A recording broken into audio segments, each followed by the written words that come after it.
Hey, welcome back to the channel. My name is Noemi. I'm co-founder of ScaleWave. Today's topic is Amazon placement modifiers and why whenever you would test this, it's going to end up most of the time in failure than success. So basically, to understand what placement modifiers are, I'm just going to quickly look up cat litter. Our cat is right here next to me on the table, so probably that's why.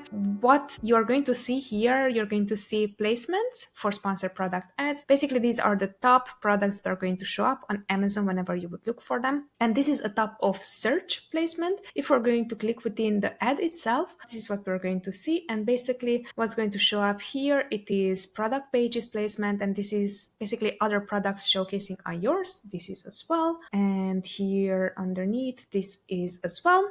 And then rest of search, basically Amazon, wherever they think that it would be a good fit your product, that's where they are going to showcase it. Now, why is this important and why I wanted to create a video about this topic is because most of the time you're not going to get the results that you're looking for just because you're doing too many testings. And that's why it's going to give you skewed results. Therefore, whenever you think that you can actually successfully duplicate something, whenever you're duplicating it, it's not going to perform the same way. So I'm going to open up here the very first campaign. This is one of our top spending campaigns, and we're going to choose the date range here for last 30 days. That is the right amount of data for us to decide based on multiple results what was a common pattern for this campaign. Basically, we're clicking on bid adjustments, and here we're going to see bid adjustments on top of search, rest of search product pages. Now here, for example, we're going again to choose last 30 days, and these are our results. For top of search, we have the best ACOS possible at 0.98 cents. Rest of search is $1.77. Product pages is $3.70, which is actually quite expensive. For this account, we know that we have a break-even ACOS of around 50%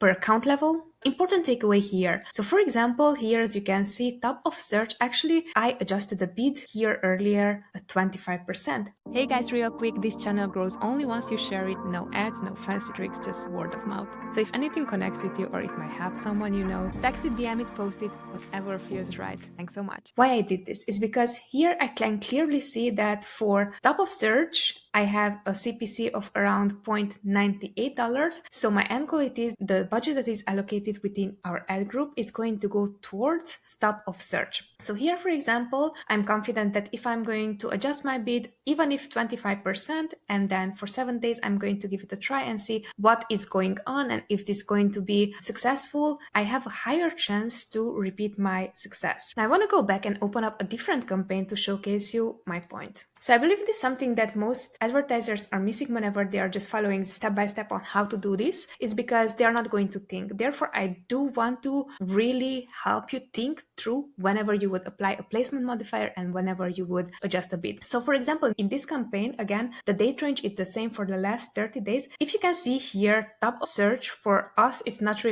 performing okay. It's performing below the break-even ACOS. Rest of search, it is way above the break-even ACOS, and product searches is just a bit above of break-even ACOS. Now, why is this important for us is if we would be doing the exact same move of adjusting our placements, so we are going to show up in this campaign, is not going to be applicable the same way as in the other campaign, because what is going to happen is if we're going to choose here to adjust our bids, and even if we're going to have a 25% bid adjustment, here as you can see an example, a $1 bid, it's going to be $1.25. But right now we know that actually top of search is the cheapest placement for us. Therefore, in this scenario, I would rather adjust the bid, not by placement, but rather CPC. And here, for example, as you can see, the easiest way for us to reduce the ACOS is going to be via bid adjustment, not via placement adjustment. So here, for example, a $3.40 CPC generated 5 orders at 30% ACOS. At $4.21, it generated 19 orders at 61% ACOS. It's going to be very hard for us to control rest of search because there's no way for us to lower the bid adjustment, but only to increase it. So in this scenario, we would go for a bid adjustment based on CPC rather than bid adjustment based on placement modifier. Don't just go and replicate whatever you see, the latest trick or tip on Amazon ads, but rather than understand that you're going to find way more content on when should you apply something and not on when not to apply it. So The purpose of this video, it was to just teach you on whatever we're seeing on a day-to-day basis whenever we are managing accounts, we are testing. First off, the ACOS has to make sense and then modify the bid placement. But if the ACOS is not making sense, you would have to go towards bid optimization first based on CPC, and only once that is already successful, you would adjust the placement. If you found it helpful, ensure to smash the like button and also share it with someone who you think could benefit from it. Take care, bye!